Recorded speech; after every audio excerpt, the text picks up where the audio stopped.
Hi friends, welcome to my YouTube channel. ಇವತ್ತಿನ ವಿಡಿಯೋದಲ್ಲಿ ಇವತ್ತು ಮಂಗಳವಾರ ನಾನು ತಿನ್ನಲ್ಲ ಮಟನ್ನು.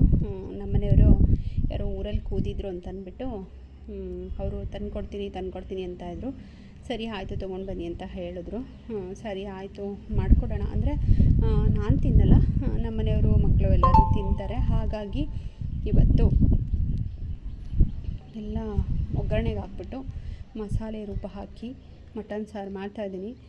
ನಾನು ಬೆಳಗ್ಗೆನೇ ಇವತ್ತು ಮಂಗಳವಾರ ಅಲ್ಲ ಅಂತ ಹೇಳಿಬಿಟ್ಟು ಬೇಳೆ ಸಾರು, ತರಕಾರಿ ಬೇಳೆ ಸಾಂಬಾರು ಮಾಡಿಟ್ಬಿಟ್ಟಿದ್ದೆ. ಇಲ್ಲಿ ನಾನು ಊಟ ಮಾಡ್ಬೋದಲ್ಲ ಅಂತ ಹೇಳಿಬಿಟ್ಟು ಅದನ್ನು ಹಾಗೆ ಇಟ್ಟಿದ್ದೀನಿ. ಹಾಗೆ ಇಟ್ಬಿಟ್ಟು ಮಟನ್ ಸಾರು ಮಾಡ್ತಾಯಿದ್ದೀನಿ. ಮಸಾಲೆ ಎಲ್ಲ ಹಾಕಿ ಎಲ್ಲ ರುಬ್ಬಿಟ್ಟಿದ್ದೆ. ಆಮೇಲೆ ವೀಡಿಯೋ ಮಾಡಬೇಕು ಅನ್ನಿಸ್ತು, ಹಾಗಾಗಿ ಮಾಡ್ತಾಯಿದ್ದೀನಿ. ನಿಮ್ಮೆಲ್ಲರಿಗೂ ಇಷ್ಟ ಆದರೆ ನನ್ನ ಚಾನಲ್ನ ಸಬ್ಸ್ಕ್ರೈಬ್ ಮಾಡಿಕೊಂಡು ಲೈಕ್ ಮಾಡಿ, ಶೇರ್ ಮಾಡ್ಕೊಳ್ಳಿ. ಇವತ್ತು ಫುಲ್ಲು ಬೆಳಗ್ಗೆನೇ ಮಂಗಳವಾರ ಎಲ್ಲ ಕೆಲಸ ಮುಗಿಸಿ ಎಲ್ಲ ಮಾಡಿಬಿಟ್ಟು ಕುಳಿತಿದ್ದೆ. ಅಷ್ಟರಲ್ಲೇ ತೊಗೊಂಡು ಬಂದರು. 11 ಗಂಟೆಗೆ ಎಲ್ಲ ಮಾಡಿದ್ದೆ. ಇವತ್ತು ಸ್ವಲ್ಪ ಕೆಲಸ ಇದೆ ಅಂತ ಹೇಳಿ ಹಾಗೆ ಮಾಡ್ತಾ ಒಂದು ಮಟನ್ ಬೇರೆ ಬಂತು. ಈಗ ಇದೊಂದು ಎಕ್ಸ್ಟ್ರಾ ಕೆಲಸ ಆಯಿತು, ಮಾಡಿಬಿಡೋಣ ಒಟ್ಟಿಗೆ ಅಂತ ಅಂದ್ಬಿಟ್ಟು ಹಾಗೆ ಕುತ್ಕೊಂಡ್ಬಿಡ್ತೀನಿ ಅಂತ ಹೇಳಿ ಕುತ್ಕೊಂಡು ಮತ್ತು ಮಾಡಿಬಿಡೋಣ ಅಂತಂದ್ಬಿಟ್ಟು ಮಾಡ್ತಾಯಿದ್ದೀನಿ. ಇದು ಚಾಕು, ಮಟನ್ ಸಾರೇ ಆಗಲಿ ಚಿಕನ್ ಸಾರೇ ಆಗಲಿ ಇದು ನಮ್ಮಮ್ಮ ಹೇಳ್ಕೊಟ್ಟಿದ್ದು. ಕಾಲು ಧೂಳು ದೃಷ್ಟಿ ಆಗುತ್ತೆ, ಅದಕ್ಕೆ ಒಂದು ಚಾಕು ಕಾಯಿಸಿ ಕಬ್ಬಣದ್ದು ಇಡು ಅಂತ. ಕಾಯಿ ಕೆಚ್ಚದೆ ತುರಿಯೋಕ್ಕಾಗಲಿಲ್ಲ, ಎಡ್ಕೊಂಡು ಹಾಗೆ ಕಾಯೆಲ್ಲ ಮುಗಿಸ್ಬಿಟ್ಟಿದ್ದೆ ಮಟನ್ ಸಾರಿಗೆ ಅಂತ ಅಂದ್ಬಿಟ್ಟು ಪುನಃ ಇದು ಮಾಡಿದೆ. ಇನ್ನೂ ಮಳೆಗಾಲ ಶುರುವಾಗಿದೆ, ಆದರೆ ಇನ್ನೂ ನಾನು ಮಡಿಕೆ ಎತ್ತಿಟ್ಟಿಲ್ಲ.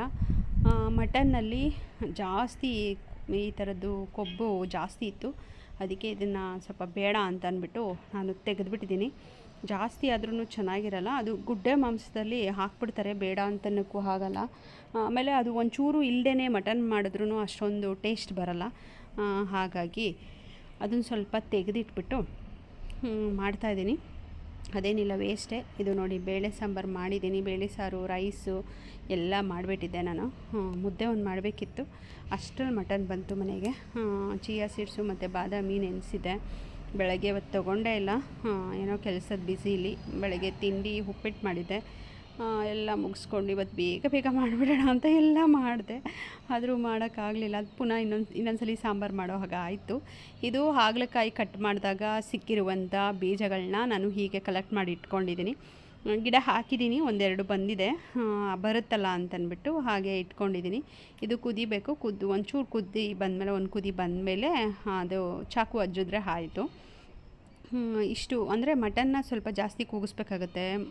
ಗುಡ್ಡೆ ಮಾಂಸ ಆಗಿರೋದ್ರಿಂದ ಊರಲ್ಲಿ ಅದು ಬಲ್ದಿರುತ್ತೋ ಇಲ್ವೋ ಏನೋ ಗೊತ್ತಿರಲ್ಲ, ಅದಕ್ಕೋಸ್ಕರ ಒಂದು 6 ಸಲ ಕೂಗಿಸ್ಬೇಕು. ಈ ರೀತಿ ಹಚ್ಬಿಡೋದಷ್ಟೇ. ಮಟನ್ ಸಾಂಬಾರು ಮಾಡಿದಾಗ, ಚಿಕನ್ ಸಾಂಬಾರು ಮಾಡಿದಾಗ ಏನೇ ಮಾಡಿದ್ರು ಕುಡ್ಲಜ್ಜಿದ್ರೆ ಒಳ್ಳೆಯದು ಅಂತಾರೆ. ಇದು ನಮ್ಮ ಅಜ್ಜಿನೂ ಕೂಡ ಹೇಳ್ತಾಯಿದ್ರು, ನಮ್ಮಮ್ಮನೂ ಕೂಡ ನನಗೆ ಹೇಳಿದ್ರು. ಹಾಗಾಗಿ ಫಸ್ಟು ಮಟನ್ ತಂದಿದ್ದಾರೆ ಅಂತ ಅಂದರೆ ಫಸ್ಟ್ ಕುಡ್ಲಜ್ಜೆ ಕಾಯಿಸ್ಬಿಟ್ಟು ಕುಡ್ಲಜ್ಜೆ ಅಂತಂತಾರೆ. ನಾನು ಅದಕ್ಕೆ ಅಂತಲೇ ಒಂದು ಚಾಕು ಇಟ್ಕೊಂಡ್ಬಿಟ್ಟಿದ್ದೀನಿ. ಈಗ ಇದು ಎಲ್ಲ ಕುದೀತಾ ಇದೆ.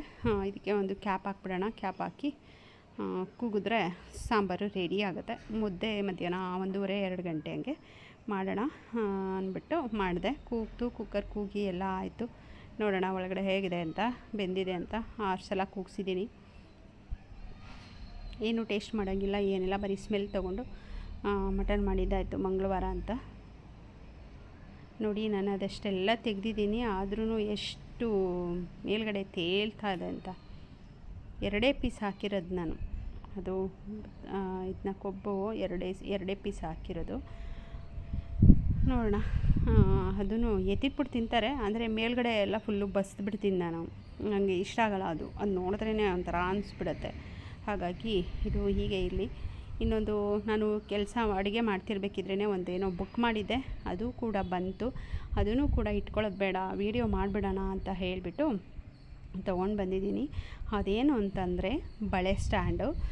ನಾನು ಬಳೆ ಎಲ್ಲನೂ ಒಂದು ಪೌಚ್ ಇದೆ, ಪೌಚಲ್ಲಿ ಬಳೆ ಅದು ಸ್ಟ್ಯಾಂಡ್ ಥರನೇ ಇರುತ್ತೆ, ಅಂದರೆ ಇಡೋದಷ್ಟೇ. ಆ ಥರ ಇತ್ತು, ಅದಕ್ಕೆ ಇಟ್ಕೊಂಡಿದ್ದೆ ನಾನು. ಇವತ್ತು ಯಾಕೋ ಅನ್ನಿಸ್ತು ತೊಗೋಬೇಕು, ಚೆನ್ನಾಗಿರುತ್ತೆ ಅಂತ ಹೇಳಿ. ಅಂದರೆ ನನಗಿರೋ ಬಳೆ ಕಲೆಕ್ಷನ್ಸಲ್ಲಿ ಒಂದು ಬಳೆ ಸ್ಟ್ಯಾಂಡು ಸಾಕಾಗಲ್ಲ ಅಂದ್ಕೊತೀನಿ. ನೋಡೋಣ, ಫಸ್ಟು ಇದನ್ನು ಹಾಕೋಣ, ಆಮೇಲೆ ಬೇರೆ ಬೇಕಾದರೆ ಇನ್ನೊಂದು ತರಿಸ್ಕೊಳ್ಳೋಣ ಅಂತ ಅಂದ್ಬಿಟ್ಟು. ನನಗಂತೂ ಬ್ಯಾಂಗಲ್ ತುಂಬ ಇಷ್ಟ, ಹಾಗಾಗಿ ತರಿಸ್ಕೊಳ್ಳೋಣ ಅಂದ್ಬಿಟ್ಟು ತರಿಸ್ಕೊಂಡೆ. ಮೊದಲು ಒಂದಿದೆ, ಅದರಲ್ಲಿ ನನ್ನ ಮಗಳದು ಬಳೆ ಎಲ್ಲ ಹಾಕಿಟ್ಬಿಟ್ಟಿದ್ದೀನಿ. ಇದು ತುಂಬ ಇಷ್ಟ ಆಯಿತು. ಇನ್ನೊಂದು ಉಡ್ಡದು ಇತ್ತು ಕೂಡ, ತುಂಬ ಚೆನ್ನಾಗಿತ್ತು. ಅದು ಜಾಸ್ತಿ ಹಿಡ್ಸಲ್ಲ, ಇದು ಜಾಸ್ತಿ ಹಿಡ್ಸತ್ತೆ, ಕ್ವಾಂಟಿಟಿ ಜಾಸ್ತಿ ಹಿಡ್ಸತ್ತೆ ಅಂತ ಅಂದ್ಬಿಟ್ಟು ಇದನ್ನು ತರಿಸ್ಕೊಂಡೆ. ಇದು ಪ್ಲ್ಯಾಸ್ಟಿಕ್ದು, ಉಡ್ಡದು ತುಂಬ ಇಷ್ಟ ಆಗಿತ್ತು. ಇದ್ರ ಪ್ರೈಸ್ ಬಂದು 197. ತುಂಬ ಚೆನ್ನಾಗಿದೆ, ಹಾಕಿಟ್ಕೋಬೋದು, ಏನು ತೊಂದರೆ ಇಲ್ಲ. ಇನ್ನೊಂದು ಮಾಡೋಣ ಅಂತ ಅಂದ್ಕೊಂಡಿದ್ದೀನಿ, ಇಷ್ಟ ಆಯಿತು. ಹಾಗಾಗಿ ಇವತ್ತೆಲ್ಲ ಫಿಕ್ಸ್ ಮಾಡಿ ಬ್ಯಾಂಗಲ್ಲು ಕೆಳಗಡೆ ಮೇಲ್ಗಡೆ ರೂಮಲ್ಲಿ ಇಟ್ಬಿಟ್ಟಿದ್ದೀನಿ. ಕೆಳಗಡೆ ಎಲ್ಲ ಫುಲ್ಲು ಎಷ್ಟಿದೆಯೋ ಅಷ್ಟು ಹಾಕಿ ಕಲೆಕ್ಟ್ ಮಾಡಿ ಹಾಕೋಣ ಅಂತ ಅಂದ್ಕೊಂಡು ಎಲ್ಲ ಸ್ಟ್ಯಾಂಡನ್ನು ಫಸ್ಟು ಸರಿ ಮಾಡ್ಕೊಳ್ಳೋಣ ಅಂತ ಮಾಡ್ಕೋತಾ ಇದ್ದೀನಿ. ಇದು ನಾನು ಅಡುಗೆ ಆಗೋಷ್ಟರಲ್ಲಿ ಬಂದಿದ್ದು ಒಂಥರ ಖುಷಿನೇ ಆಯಿತು. ಕಂಟಿನ್ಯೂಸ್ ಆಗಿ ನಾವು ಕೆಲಸ ಮಾಡ್ತಾಯಿದ್ರೆ ಒಂಥರ ಆ್ಯಕ್ಟಿವ್ ಆಗಿರ್ತೀವಿ. ಮಧ್ಯ ಒಂಚೂರು ಫ್ರೀ, ಇವಾಗೆಲ್ಲ ಕೆಲಸ ಆಯಿತು, ಫ್ರೀ ಅಂದರೆ ನಿದ್ರೆ ಬಂದುಬಿಡುತ್ತೆ, ಇಲ್ಲ ನಿದ್ರೆ ಮಾಡೋಕ್ಕೆ ಅಭ್ಯಾಸ ಮಾಡ್ಕೊಂಡ್ಬಿಡ್ತೀವಿ ಡೈಲಿ. ಒಂದಿನ ಆ ಥರ 2 ದಿನ 11:30-12 ಗಂಟೆ ಟೈಮಲ್ಲಿ ನಾವು ನಿದ್ರೆ ಮಾಡಿದ್ರೆ ಅದೇ ಕಂಟಿನ್ಯೂ ಆಗಿಬಿಡುತ್ತೆ. ಹಾಗಾಗಿ ಫ್ರೀ ಕೊಡಬಾರ್ದು ಅಂತ ಅಂದ್ಬಿಟ್ಟು ನನಗೆ 1-2 ದಿನ ಎಲ್ಲೋ ಹೋಗಿ ಬಂದೆ, ಹುಷಾರಿಲ್ಲ ಅಂತ 2 ದಿನ ಮಲ್ಕೊಂಡೆ. ಅದೇ ಟೈಮ್ಗೆ ನಂಗೆ ನಿದ್ರೆ ಬರೋಕ್ಕೆ ಶುರುವಾಯಿತು. ಅದಕ್ಕೆ ಇವತ್ತೆಲ್ಲ ಕೆಲಸ ಮುಗಿಸಿ ಗಿಡದ ಹತ್ರನೋ ಇಲ್ಲ ಎಲ್ಲೋ ಒಂದು ಬಟ್ಟೆ ಮಾಡಿಸೋಣ, ವಾರ್ಡ್ರೋಬ್ ಕ್ಲೀನ್ ಮಾಡೋಣ ಆ ಥರ ಅಂದ್ಕೊಂಡು ನಾನು ಇವತ್ತು ಎಲ್ಲ ಕೆಲಸ ಮುಗಿಸಿದ್ದೆ. ಅಷ್ಟರಲ್ಲಿ ಮಟನ್ ಬಂತು, ಮಟನ್ ಸಾಂಬಾರು ಮಾಡಿಟ್ಟೆ. ಮುದ್ದೆ ಒಂದು ಊಟಕ್ಕೆ ಬಂದಾಗ ಮಾಡ್ಕೊಳ್ಳೋಣ ಅಂದ್ಬಿಟ್ಟು ಈಗ ಬಳೆ ಸ್ಟ್ಯಾಂಡ್ ಬಂತು. ಬಳೆ ಸ್ಟ್ಯಾಂಡ್ ಬಂದ ಮೇಲೆ ಇದು ಎಲ್ಲ ಫಿಕ್ಸ್ ಮಾಡಿ ಬ್ಯಾಂಗಲ್ಸ್ ಹಾಕೋದೇ ಆಗುತ್ತೆ. ಅಷ್ಟರಲ್ಲಿ ಊಟಕ್ಕೆ ಬರ್ತಾರೆ, ಪುನಃ ಮುದ್ದೆ ಮಾಡಬೇಕು. ಆ ಥರ ಒಂದಾಯ್ತೆ ಸ್ಟೆಪ್ ಬರ್ತಾಯಿದ್ರೆ ಸ್ವಲ್ಪ ಆ್ಯಕ್ಟಿವ್ ಆಗಿರ್ತೀವಿ ಅನ್ನೋದು ನನ್ನ ಭಾವನೆ. ಹಾಗಾಗಿ ಇವತ್ತು ಎಲ್ಲ ಫುಲ್ಲು ಫಿಕ್ಸ್ ಮಾಡ್ತಾಯಿದ್ದೆ. ನೋಡಿ ಎಷ್ಟು ಚೆನ್ನಾಗಿದೆ ಅಂತ. ಇದಕ್ಕೆ 8 ಕೋಲ್ಗಳನ್ನ ಕೊಟ್ಟಿದ್ದಾರೆ. ಈ ಥರದ್ದು 8 ಕೋಲ್ ಕೊಟ್ಟಿದ್ದಾರೆ. 8 ಕೋಲಲ್ಲೂ ಬಳೆ ಹಾಕ್ಕೋಬೋದು. ಒಂದು ಕೋಲಲ್ಲಿ 4 ಡಜನ್ ಬಳೆ ಹಾಕ್ಕೊಳ್ಬೋದು. ತುಂಬ ಚೆನ್ನಾಗಿದೆ ನೋಡಿ, ಈ ಥರ ಅದು ಒಂಥರ ಫಿಕ್ಸ್ ಮಾಡೋದು ಒಂಥರ ಖುಷಿನೇ ಇದೆ ನನಗಂತೂ.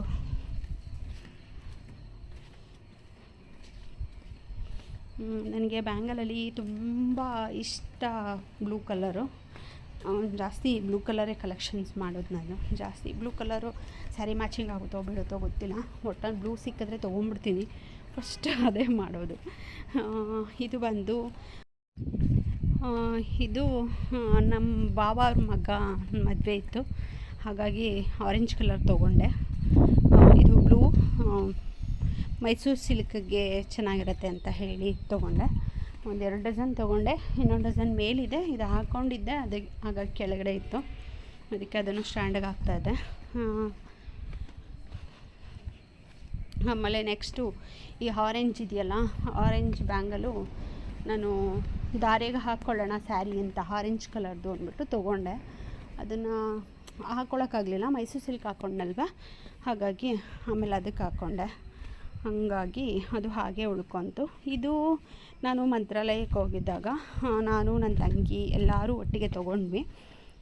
ಫಸ್ಟು ಹಾಕಿ ನೋಡಿದಾಗ ಕರೆಕ್ಟಾಗಿತ್ತು. ಈ ಸೈಜ್ ಕೊಡಿ ಅಂತ 2-6 ಕೊಡಿ, ತೆಗೆದಿಟ್ಕೊಳ್ಳೋಕ್ಕೆ ಹಾಕ್ಕೊಳ್ಳೋಕ್ಕೆ ಚೆನ್ನಾಗಿದೆ ಅಂತ ಹೇಳಿದ್ವಿ. ಅವರು ಇದೆ ಮೇಡಮ್ ಅಂದ್ಬಿಟ್ಟು 2-8 ಕೊಟ್ಬಿಟ್ಟಿದ್ದಾರೆ. ನಾವೇನು ನೋಡೇ ಇಲ್ಲ, ಓಪನ್ ಮಾಡಿ ತೊಗೊಂಡು ಬಂದಮೇಲೆ ಮನೆಗೆ ಬಂದಮೇಲೆ ನೋಡಿದ್ದು 2-8 ಇತ್ತು.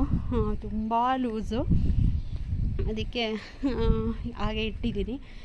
ಅದೇ ನಾನು ಹೇಳಿದ್ನಲ್ಲ, ಇದು ಆರೆಂಜು ಸ್ಯಾರಿಗೆ ಹಾಕ್ಕೊಳ್ಳೇ ಇಲ್ಲ.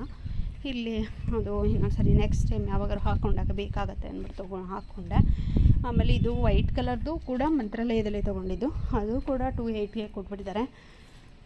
1 ಡಜನ್ ತೊಗೊಂಡಿದ್ದೆ, ಅರ್ಧ ಡಜನ್ ನಾನು ತಂಗಿ ಕೊಟ್ಬಿಟ್ಟು ಅರ್ಧ ಡಜನ್ ನಾನು ಇಟ್ಕೊಂಡೆ. ಇಷ್ಟು ಇದೆ. ತುಂಬ ಒಂಥರ ಬಳೆನ ಸ್ಟ್ಯಾಂಡಿಗೆ ಹಾಕಿದಾಗ ತುಂಬ ಖುಷಿ ಆಯಿತು ನನಗಂತೂ. ಫುಲ್ಲು ನೋಡೋಕ್ಕೆ ಒಂಥರ, ಇನ್ನು ಮೇಲ್ಗಡೆ ಎಲ್ಲ ಇದೆಯಲ್ವ, ಅದೆಲ್ಲ ಹಾಕಿದ್ಮೇಲೆ ಇನ್ನೂ ತುಂಬ ಚೆನ್ನಾಗಿರುತ್ತೆ. ನಾನು ಹೇಳ್ತೀನಿ, ಎಲ್ಲರೂ ತೊಗೊಳ್ಳಿ, ಹೆಣ್ಮಕ್ಳಿಗೆ ಬೇಕಾಗುತ್ತೆ, ಯೂಸ್ ಆಗುತ್ತೆ. ಅಂದರೆ ಇದಿಡೋಕ್ಕೂ ಜಾಗ ಬೇಕು, ಮಕ್ಕಳಿರೋ ಕಡೆ ಹುಷಾರಾಗಿಡಬೇಕು, ಆ ಥರ ಸ್ವಲ್ಪ ಅಂದರೆ ನಾನು ವಾರ್ಡ್ರೋಬಲ್ಲಿ ಇಡೋಣ ಅಂತಂದ್ಬಿಟ್ಟು ತೊಗೊಂಡೆ. ಇದನ್ನೇನಾದರೂ ಡ್ರೆಸ್ಸಿಂಗ್ ಟೇಬಲ್ ಮುಂದೆ ಇಟ್ಟರೆ ಎಲ್ಲ ಧೂಳಾಗ್ಬಿಡುತ್ತೆ, ಬಳೆ ಕಲರೆಲ್ಲ ಚೇಂಜಸ್ ಆಗಿಬಿಡುತ್ತೆ. ಹಾಗಾಗಿ ವಾರ್ಡ್ರೋಬಲ್ಲಿ ಇಡೋಣ ಅಂತ ಹೇಳಿಬಿಟ್ಟು ತೊಗೊಂಡಿದ್ದೀನಿ. ಅಂದರೆ ಎಲ್ಲಿಗಾದ್ರೂ ಹೋಗ್ಬೇಕು ಅಂದಾಗ ನಾವು ಮ್ಯಾಚಿಂಗ್ ಹಾಕ್ಕೊಂಡಿದ್ದಾಗ ತಕ್ಷಣ ನೋಡಿದ ತಕ್ಷಣ ಸ್ಟ್ಯಾಂಡಲ್ಲಿ ಬಳೆ ಬೇಕು ಅಂತ ಎತ್ಕೋಬೋದು. ಬಾಕ್ಸಲ್ಲಾದರೆ ಸ್ವಲ್ಪ ಕಷ್ಟ ಆಗುತ್ತೆ ಅಂತ ಹೇಳಿ ನಾನು ಯೂಸ್ ಆಗುತ್ತೆ ಅಂತ ತೊಗೊಂಡೆ. ನೀವೆಲ್ಲರೂ ತೊಗೊಳ್ಳಿ, ಹೆಣ್ಮಕ್ಳಿಗೆ ಬೇಕಾಗತ್ತೆ. ಅಂದರೆ ಮಕ್ಕಳಿದ್ದರೆ ಸಣ್ಣ ಸಣ್ಣ ಮಕ್ಕಳಿದ್ದಾಗ ಸ್ವಲ್ಪ ಕಷ್ಟ ಆಗುತ್ತೆ, ಅವರಿಂದ ಹುಷಾರಾಗಿ ಮೇಲಿಟ್ಕೋಬೇಕು, ಇಲ್ಲಾಂದರೆ ವಾರ್ಡ್ರೋಬಲ್ಲಿ ಅವ್ರ ಕೈಗೆ ಸಿಗದೇ ಇರೋ ಹಾಗೆ ಇಟ್ಕೋಬೇಕು ಅಂತ ಹೇಳ್ತಾ ಈ ವಿಡಿಯೋನ ನಾನು ಮುಗಿಸ್ತಾ ಇದ್ದೀನಿ. ನಿಮ್ಮೆಲ್ಲರಿಗೂ ಈ ವಿಡಿಯೋ ಇಷ್ಟ ಆದರೆ ಲೈಕ್ ಮಾಡಿ, ಶೇರ್ ಮಾಡಿ, ಸಬ್ಸ್ಕ್ರೈಬ್ ಮಾಡ್ಕೊಳ್ಳಿ ಅಂತ ಹೇಳ್ತಾ ಮುಗಿಸ್ತಾ ಇದ್ದೀನಿ.